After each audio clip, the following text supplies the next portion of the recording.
y ahora solo tenemos 10 minutos de verdad. Buenos días, bienvenidos al segundo día de nuestro coloquio de los colegios a las universidades y les damos la bienvenida a todos los ponentes y al público que nos acompaña. Voy a presentar a nuestro primer conferencista, que es el doctor Enrique González González. Él es investigador titular del Instituto de Investigaciones sobre la Universidad y la Educación y profesor de la Facultad de Filosofía y Letras de la UNAM. Desde su ingreso al ISUE ha trabajado sobre dos principales líneas de investigación, con apariencia paralela, pero que se retroalimentan. La primera, la historia de la Universidad Colonial de México en el marco de las universidades hispánicas de la época moderna, con especial atención en los procesos que hicieron posible la constitución de un marco legal. La segunda, la historia del humanismo renacentista como uno de los rasgos distintivos de la época moderna y la cuestión de su presencia en el Nuevo Mundo, muy en particular en las universidades y los colegios. A modo de hilo conductor ha estudiado la figura del humanista español Juan Luis Vives, cuya obra se imprimió y circuló en toda Europa, incluso en la Nueva España. Una forma de combinar ambas líneas de investigación y que está por constituirse en una tercera remite a la cuestión del libro, su producción y circulación en la Nueva España. Recibió la beca John Simon Guggenheim Memorial Foundation durante septiembre de 10 a 11 y es ganador del premio Mundo Gordon, Teoría de la Historia y la Historiografía de los Filósofos, que otorga el Instituto Nacional de Antropología e Historia al mejor trabajo de investigación. Cuenta con muchísimas publicaciones que ustedes pueden consultar en internet. Muchas gracias.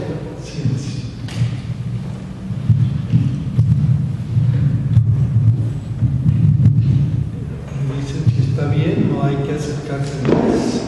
¿Está bien? Se oye ahí. Bueno, muchas gracias por la presentación, muchas gracias a los que me invitaron, a los editores del libro, que no puedo enseñar porque al rato lo van a presentar. Y muchas gracias a los asistentes, espero que no aburrirlos demasiado con este tema. Tendré que decir primero, ya que estoy en una institución jesuita, que a lo mejor que voy a hablar de un tema que generó muchos problemas. Las universidades de los jesuitas en la época colonial. Pero yo creo que el papel del historiador es comprender y explicar la historia y no hacer defensas que no vienen al caso. El historiador no es juez, sino es estudioso. Entonces, voy a señalar cómo las universidades jesuíticas, al menos en el continente americano, fueron instituciones problemáticas, aparte de problemáticas, fueron conflictivas y además institucionalmente tuvieron muchas limitaciones para funcionar.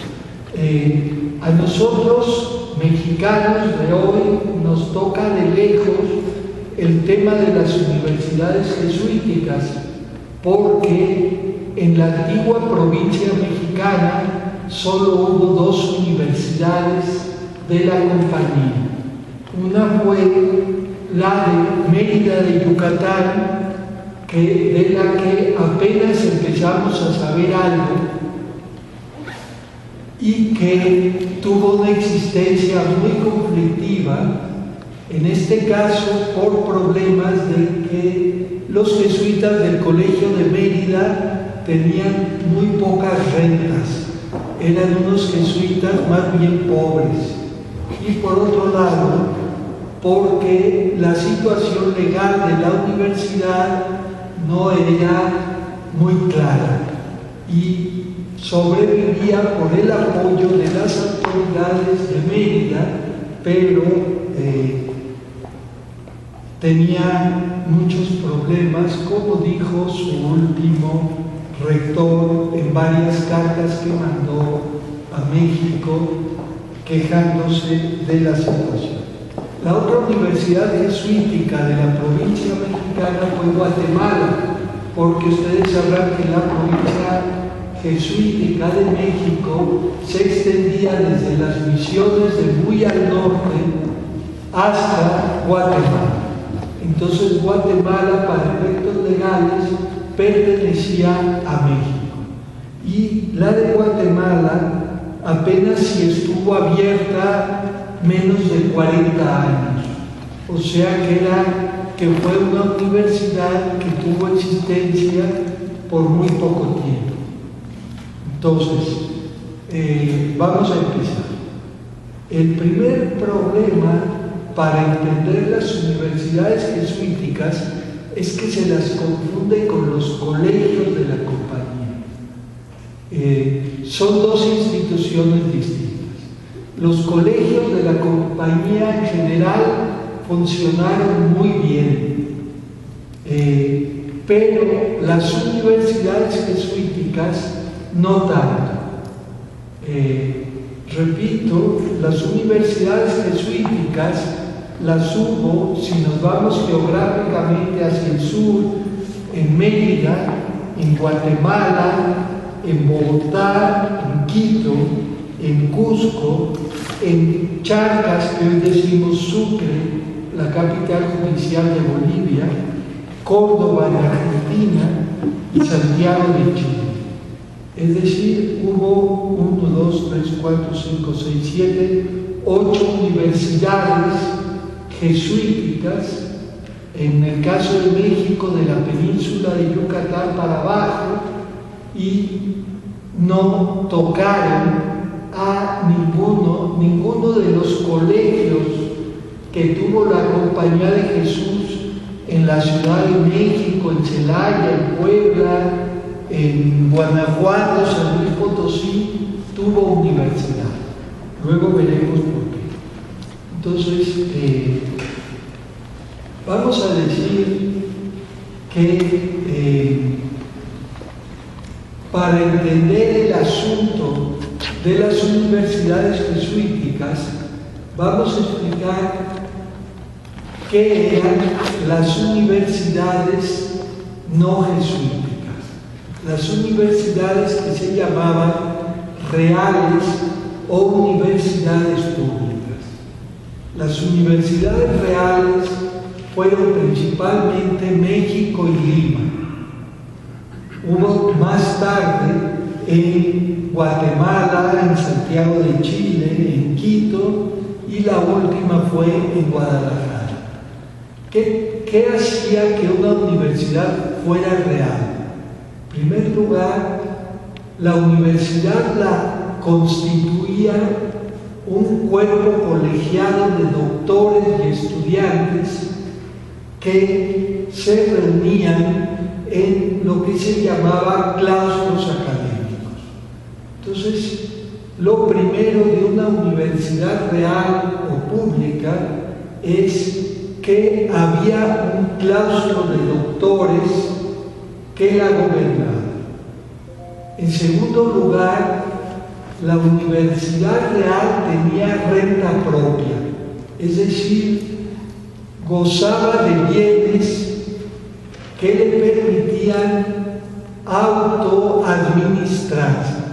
La propia universidad recibía, la de México, por ejemplo, recibía alrededor de 3,000 pesos de oro común de la Hacienda Real y con eso se las arreglaba para sobrevivir. Además, las universidades reales tenían una sede propia.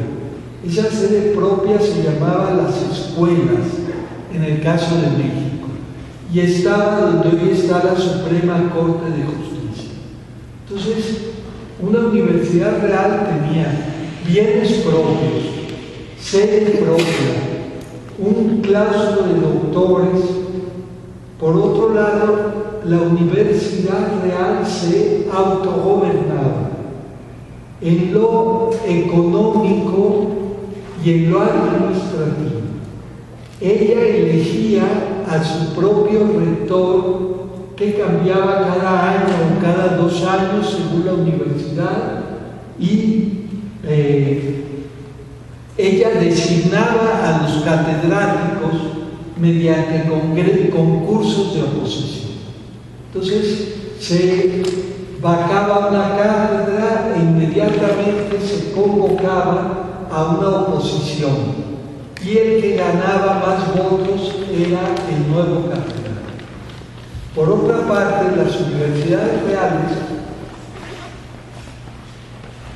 tenían 5 facultades, que eran las facultades que tenían toda universidad en Europa y en cualquier otra parte hasta la Revolución Francesa.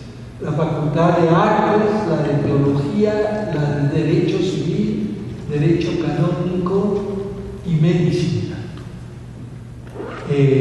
Por otro lado, las universidades reales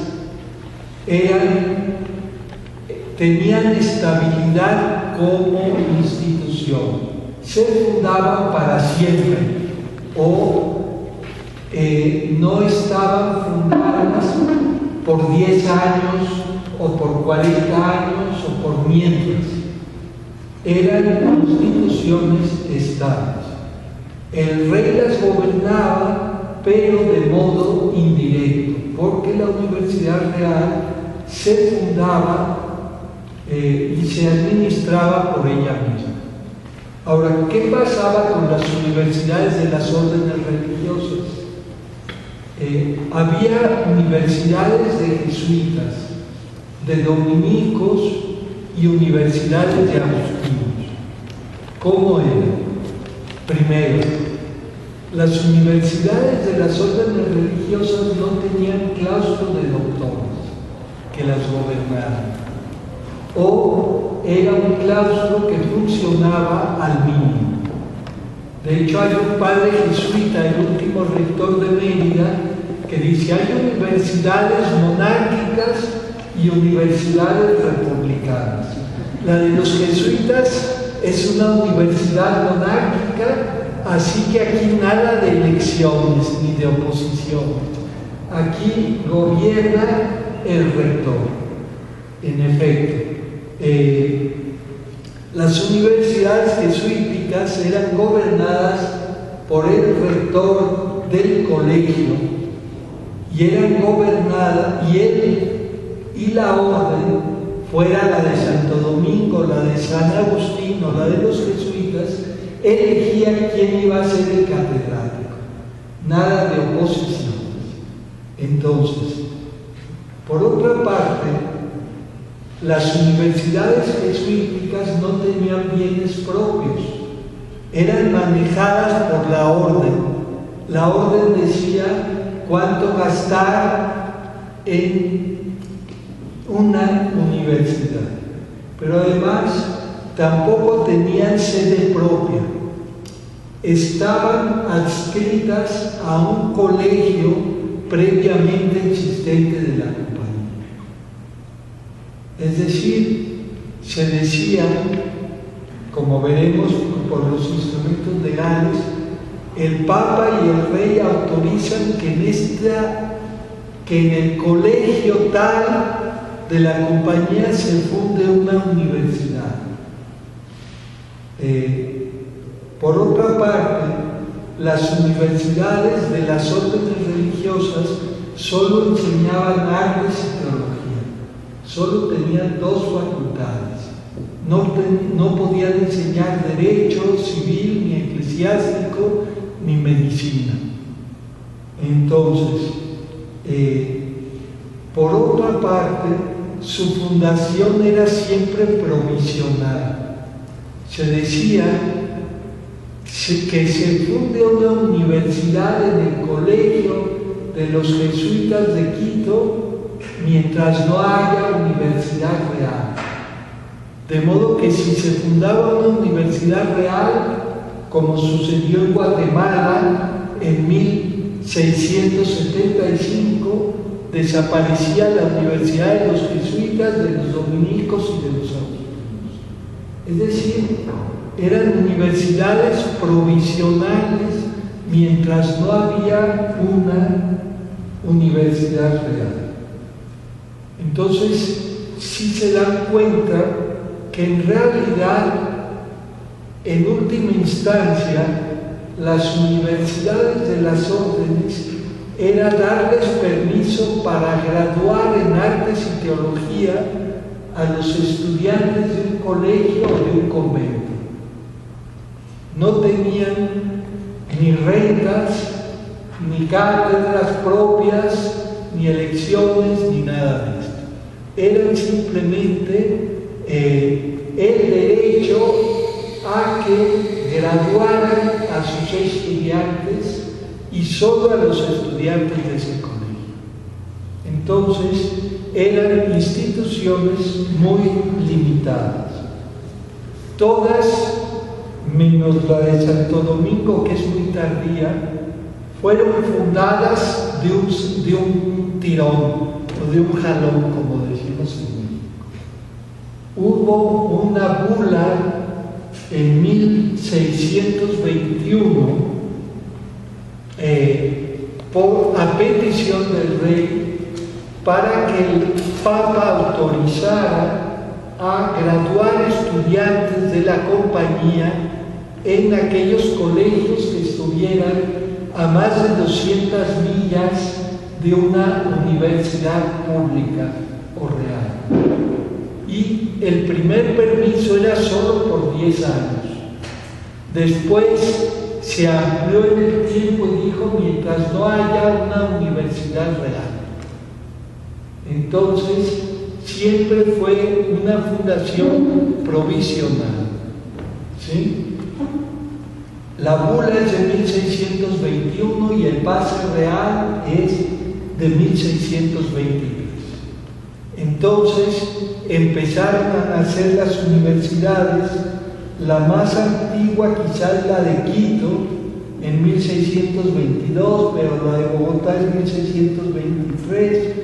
La de Guatemala se esperó a 1640 porque ni siquiera enseñaba artes, ya no digamos teología. Entonces, ¿cómo podía dar grados en artes y teología si no había ni siquiera empezado a enseñar esas facultades? Entonces se abre por fin en 1640 y en 1676 hay una universidad real, la de San Carlos de Guatemala, y cierran los jesuitas su universidad, no su colegio ni su enseñanza. Se acaba la facultad para dar grados. Entonces es más que una universidad propiamente, es la facultad de que en un colegio preexistente se gradúe a los estudiantes de cursos preexistentes. El problema fue muy complejo, porque si los jesuitas sacaron bula en 1621, los dominicos la habían sacado desde 1619, 2 años antes. Entonces, los jesuitas, los dominicos de Santiago de Chile, abrieron su universidad, la inauguraron en 1622. Entonces llegan los jesuitas en 1623 y los dominicos dicen: pedimos que no se abra porque nosotros ya tenemos universidad. Entonces los jesuitas dicen: ¿cómo que no? Nuestra bula vale lo mismo que la de los dominicos. Entonces empezaba el pleito. ¿Quién? Y al final estaban las dos universidades. Pero ¿qué pasaba? Si los dominicos lograban que su universidad se convirtiera en universidad real, los jesuitas tenían que cerrar, porque ya había universidad real. Y si los jesuitas lograban que su universidad se convirtiera en real, los dominicos cerraban. Entonces, ¿qué pasa? Las dos órdenes se metían zancadillas. Una vez que una iba prosperando, la otra la paraba. Entonces, la mitad del tiempo de vida de las universidades de las órdenes religiosas fue con pleitos en Madrid para ver quién cerraba cuál universidad. Entonces, de repente el rey decía, paren a las 2, a las 3, hasta que este conflicto no se acabe. Entonces, hay universidades que pelearon más tiempo que el tiempo que tuvieron vigencia. Entonces, cuando los criollos de un lugar conseguían dinero y que el rey lo aprobara para una universidad, fundaban una universidad real y se olvidaban de los pleitos entre jesuitas, dominicos y agustinos. Así nacieron, repito, Guatemala, que consiguieron renta, es decir, fondos para autofinanciarse. Así pasó con Santiago de Chile, y en Bogotá ya estaba fundada la Universidad Real, ya habían expulsado a los jesuitas, pero los dominicos tuvieron una buena palanca en Madrid y lograron tumbar a la Universidad Real.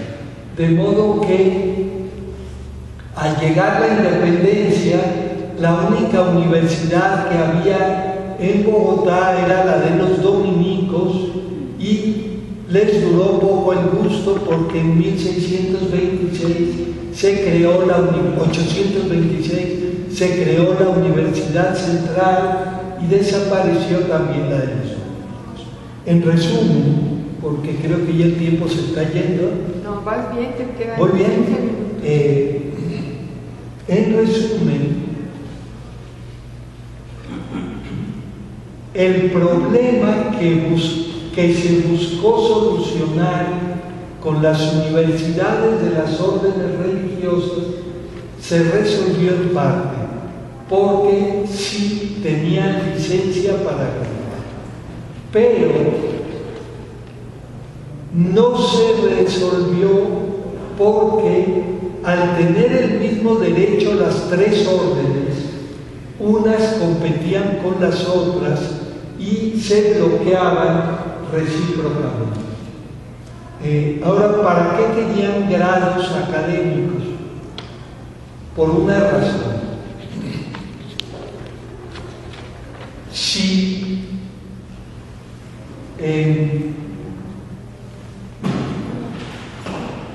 había cargos en la administración civil y eclesiástica de cada gobernación o de cada virreinato que solo se accedía a ellos si se tenía un grado académico.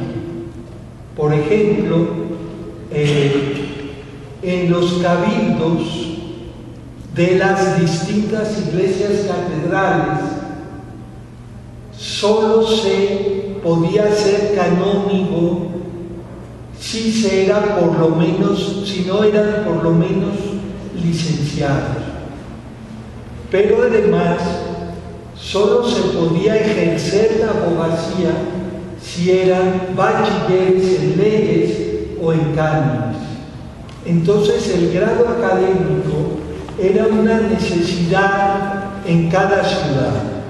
El obispo de La Plata, el arzobispo de La Plata, es decir, de Charcas, es decir, de Chuquisaca, es decir, hoy que tenía 4 nombres la ciudad para desesperación de los que no lo saben, llega y convoca a una canonjía de oposición en la que se necesitaba un licenciado en leyes.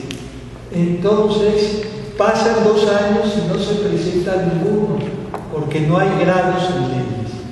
Entonces él funda cátedra de leyes y cánones, le pone renta y dice que la administre la universidad, pero la universidad la administraban los jesuitas y los jesuitas no querían oposiciones, cátedras por concursos de oposición. Entonces los jesuitas meten pleito contra las cátedras de Derecho que iban a estar en su propia universidad, porque esas cátedras las controlaba el arzobispo y no la compañía. Entonces, al final, se quedan las cátedras, están en la Universidad de los Jesuitas, pero están gobernadas no por los jesuitas. Lo mismo pasa con cátedras de Derecho en Bogotá. Están en la Universidad de San Francisco Javier, pero las gobierna la audiencia. Y es el pleito permanente, de modo que son, en suma, universidades que, al no tener plena entidad jurídica, estaban sujetas a toda clase de conflictos. Tenían conflictos los jesuitas con dominicos y con agustinos, tenían conflicto los jesuitas con el arzobispo, tenían conflicto con los seminarios conciliares, y era un permanente pelea por el control de los grados, porque además hay que pensar, México era la ciudad más grande de todo el continente, tenía 100,000 habitantes, pero ¿cuántos tendría Quito? ¿Y qué hacía Quito con 4 universidades? Se peleaban los estudiantes para ver quién se viene conmigo, quién facilita más el grado al final del curso, y al final pues eran demasiadas universidades para tan poca población. Esto en Quito. Pensemos en Guatemala, que era mucho más pequeña, tenemos 2 universidades, una de jesuitas y otra de dominicos. Entonces parece que al final, en todos sus años de existencia, no se graduaron ni 50 individuos en el colegio, en la Universidad de los Jesuitas.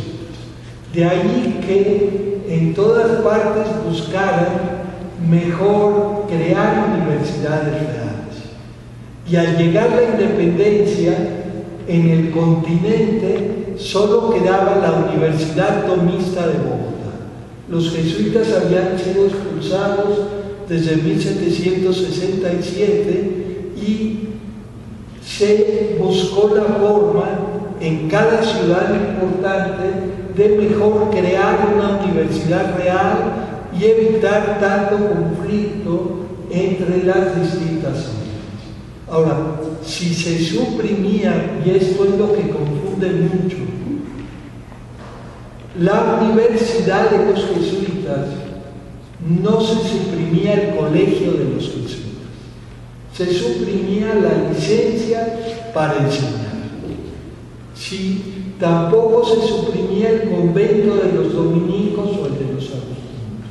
Entonces, al final, las 15 universidades de órdenes religiosas solo sobrevivieron en las islas, curiosamente, en La Habana y en Santo Domingo.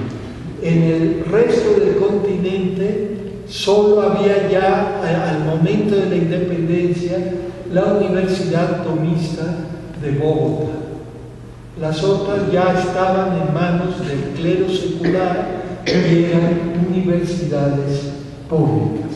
Entonces fue una solución parcial con resultados muy cuestionables, siempre conflictivos y siempre precarios y en medio de infinidad de conflictos. Por eso el título se llama Conflictos, logros y fracasos de las universidades de las órdenes religiosas prácticamente en Sudamérica. En México no hubo ese problema porque la Universidad de México fue real desde 1551 que fue fundada, y ella controló que los jesuitas, ni los agustinos, ni los dominicos tuvieran licencia para dar grados porque había una universidad pública. La única fue la de Guadalajara, pero hasta 1792, ya prácticamente en vísperas de la independencia. Bueno, pues esto es un poco lo que quería comentarles en relación con las universidades de las órdenes religiosas, no solo las de los jesuitas.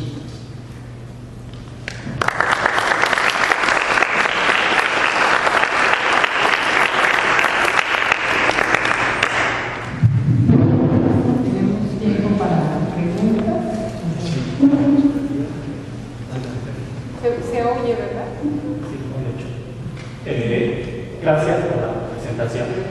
Y retomando esta cuestión de los conflictos entre universidades reales y de órdenes religiosas, y particularmente entre dominicos y jesuitas, que son dos órdenes que históricamente nacieron para educar, o una educación muy importante, la incorporación de los miembros de una u otra orden a las universidades reales les generaba más prestigio en sus otras universidades, digamos, regionales, o nunca hubo, bueno, yo estoy al tanto más bien de lo que sucedía con los dominicos. Los dominicos muy temprano se insertan en la de México y tienen cátedras durante 60, 70 años, pero no sé si a los jesuitas les interesaba, por ejemplo, ese rol, y si también existe esta figura de, como orden tenemos más catedráticos de más reales o no. Sí, me gustó la pregunta. Vamos a ver. Cada orden tenía su proceso interno de graduar, para graduar a aquellos miembros de la orden que estudiaban, porque había algunos que simplemente estudiaban, tenían la formación elemental, pero a otros los mandaban a los colegios, a los estudios generales de la orden, y allí hacían carrera académica. Entonces, el primer grado era el de presentado. ¿Por qué presentado?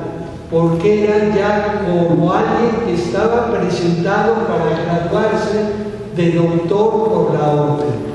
Pero la orden tenía un número clausus de doctores, y el presentado se podía pasar 40 años esperando que le tocara su turno de ser maestro por la orden. Obviamente, si tenía influencia, no se tardaba tanto en ser maestro por la orden. Entonces, para efectos internos, un maestro de la orden equivalía al grado de doctor, y un maestro y un presentado equivalía al grado de bachiller. Ahora, si al prestigio interno de la orden agregaban el grado en una universidad pública, entonces esto lo vendían mejor para efectos de promoción. Y en ese caso, con permiso de la orden, iban a la universidad, y si ya eran bachilleres, si ya eran presentados, les valía la equivalencia como bachiller, y ya eran bachilleres. Y a continuación, si la orden les permitía, se hacían doctores con todas las ceremonias del grado de doctor. Y entonces ya eran doctores por la universidad y maestros por su orden. Entonces, esto era sobre todo aquellos que aspiraban a ser un día obispos. Tener un grado por una universidad pública era más meritorio que, y de hecho, muchos, doctores por la universidad, frailes, dominicos, agustinos, fueron obispos. Los jesuitas no solían mandar a sus estudiantes a la universidad y no solían graduarlos. Solo cuando alguien iba a ser catedrático de cátedra jesuita, se tenía que doctorar por la universidad para poder ser profesor. Sin embargo, en los primeros años, por ejemplo, el padre Ortigosa y algunos más, al llegar a México, se presentaron a la universidad para graduarse y buscar influir en ella. En un principio había el plan con el arzobispo Moya de Contreras de que el rey les regalara la Real Universidad a los jesuitas. El rey dijo no. Entonces, a raíz de eso, dejaron de graduarse en la universidad y solo muy esporádicamente. En cambio, dominicos y agustinos siguieron presentándose a los grados universitarios siempre que su orden se los permitía. Muchas gracias. Parece que había alguien más. ¿Y alguien más? Sí, por acá yo vi una mano también. Sí, hay dos. ¿Qué permitió que sobrevivieran las universidades del Caribe? Perdón, no escuché. ¿Por qué sobrevivieron las universidades de Bogotá, la de La Habana y Santo Domingo? ¿Por qué sobrevivieron? ¿Por qué sobrevivieron? Miren,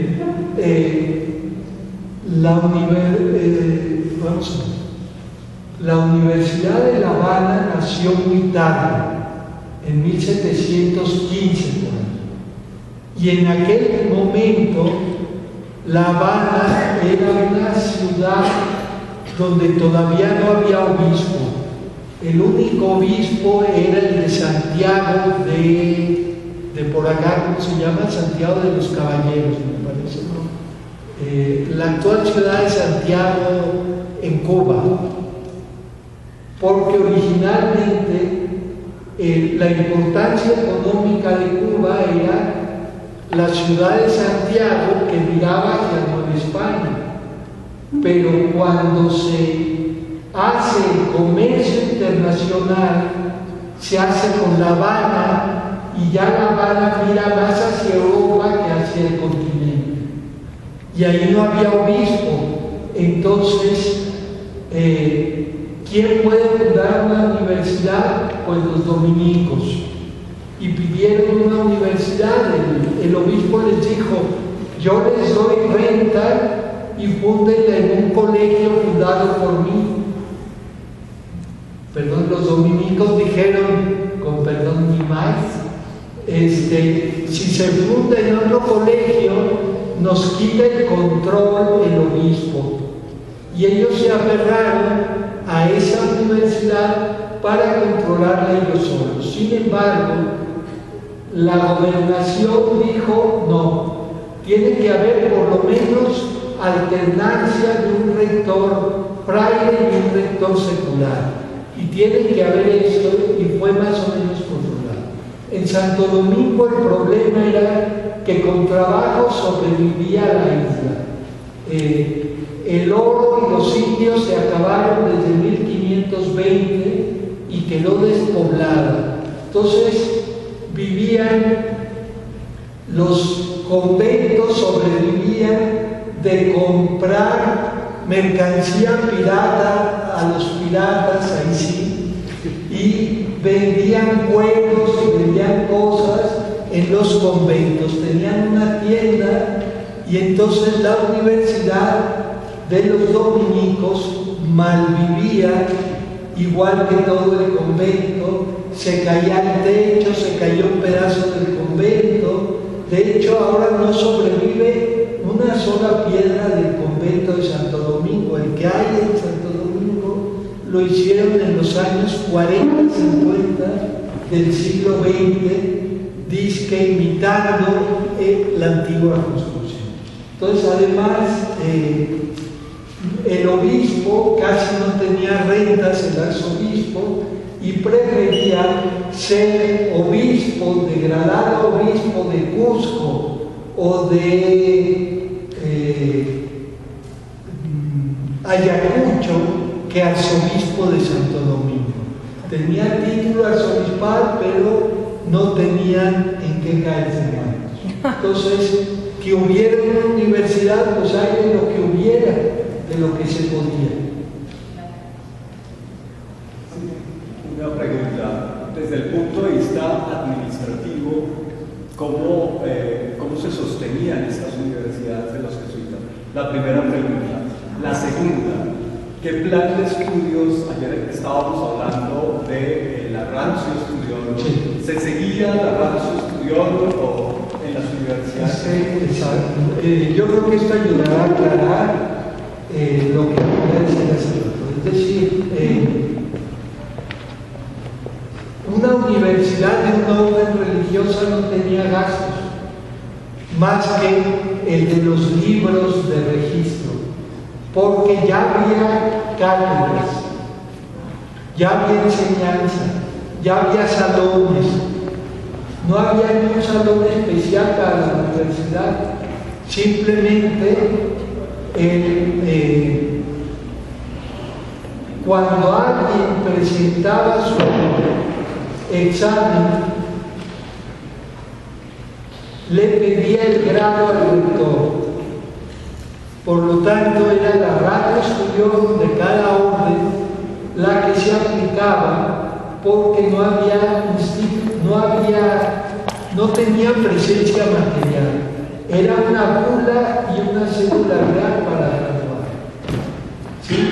Entonces, de hecho, hay universidades, porque en un principio todas, en que el único que podía graduar era el obispo, ni siquiera el rector. Entonces, el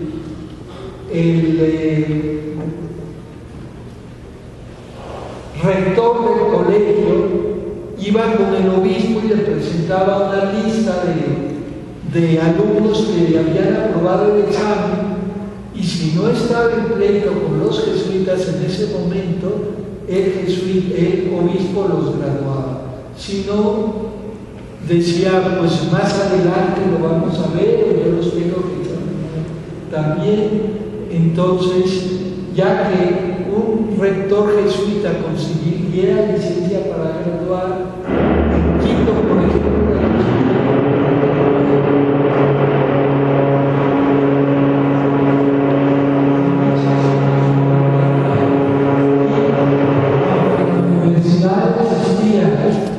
tenía licencia para graduar desde 1624. Ellos hablan de libro de la fundación a raíz de que los dejaron que el propio rector graduara y no lo hizo.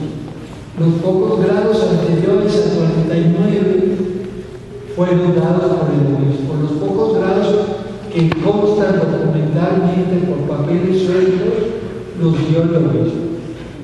¿Sí está? ¿Sí? ¿Alguna universidad jesuita se transformó en universidad real? ¿Qué, perdón? Sí, después de la expulsión, la de Córdoba, vamos a ver, bueno, mejor más simple. Al expulsar a los jesuitas, el obispo de Córdoba era franciscano y dijo, no se puede crear sin universidad, y se la entregó con licencia del rey a los franciscanos.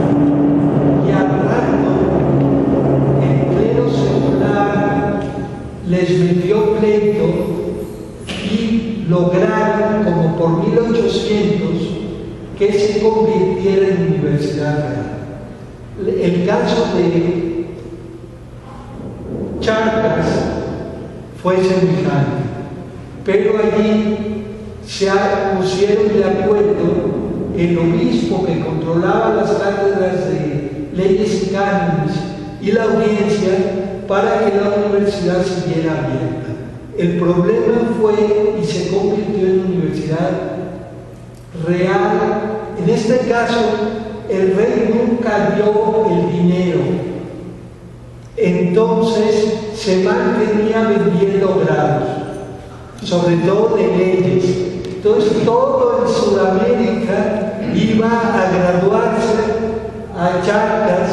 Entonces esta cosa de que la Universidad de Charcas, cuna de patriotas, esto lo digo y me quema con leña verde, en Sudamérica, pues era porque tenía la posibilidad de graduar en leyes y cánones.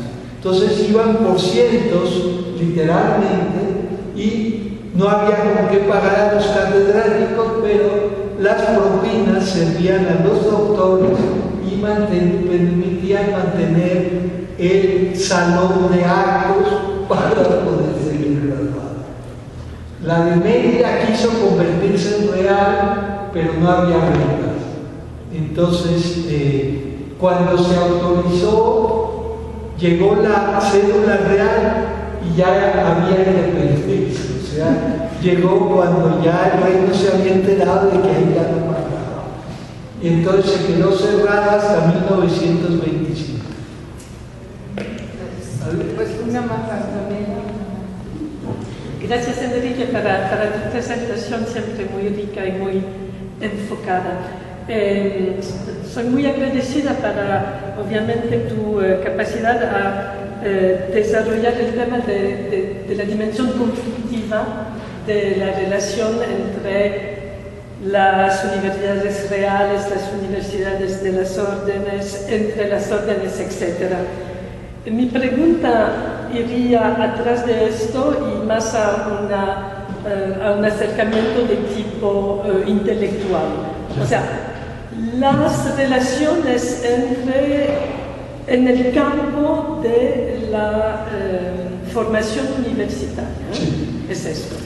La relación de los jesuitas con las otras órdenes o con el clérigo secular son continuamente conflictiva o hay una emulación intelectual que hace que atrás de su propia identidad ves lugares, y en particular en Ciudad de México, en donde hay trabajo en común. O sea, hay una república de las letras que se constituye atrás de... Mira, es una pregunta muy buena y muy envenenada. No, quiero decir... No quería envenenar. Yo creo que es algo que se ha estudiado muy mal. ¿Por qué razón? Los que quieren demostrar que la audiencia de Quito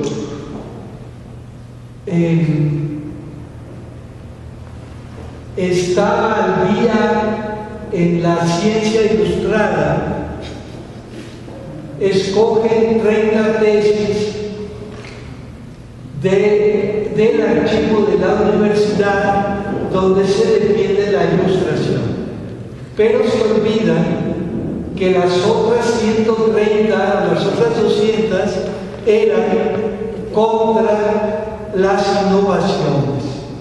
Entonces, lo que no se vale es decir, era una audiencia arrasada porque seguían defendiendo el sistema copernicano en 1900, o era una comunidad adelantada. Yo creo que había bandos muy enfrentados y que al final incluso las órdenes se aliaban contra los seculares, contra la ilustración. Pero de repente había frailes ilustrados o jesuitas ilustrados. Lo que no se puede hacer es el blanco y el negro. Entonces, es muy interesante, digamos, la Universidad Real de Quito se funda en 1792 y el archivo está prácticamente íntegro. Creo que la primer guía del archivo la voy a hacer yo con la colaboración de Víctor Gutiérrez, porque ni siquiera hay un inventario del archivo y es riquísimo. es riquísimo porque, por ejemplo, uno descubre, o yo descubrí, que la Universidad de los Jesuitas, llamada San Gregorio, no desapareció con la expulsión de los jesuitas. Lo que pasó fue que el seminario conciliar de San Luis lo administraban los jesuitas, y al salir los jesuitas, el clero secular se ocupó del seminario conciliar y se trajo la universidad al seminario. Entonces siguió siendo Universidad de San Gregorio, ahora ya a manos del clero secular, y eso le permitía al clero secular no depender de la universidad de los dominicos, sino manejarse con independencia. Entonces tal vez el clero secular era más abierto que los dominicos, pero como no hemos estudiado los cientos de tesis que hay, no podemos hacer un balance. Hay un historiador alemán que le estudió todas las tesis ilustradas, pero no dice una palabra de las tesis no ilustradas. Entonces, ¿cómo sabemos cuál era la comunidad de las letras, ¿no? Entonces hay que ver, en cada lugar se hacían grupos, y donde había universidades diversas, pues permitía diversas opiniones. Lo que sí yo vi claramente es, por lo menos parte de las tesis de Quito son completamente en defensa de la filosofía natural ilustrada. Pero cuánto pesaban ellos frente al resto, hay que estudiar.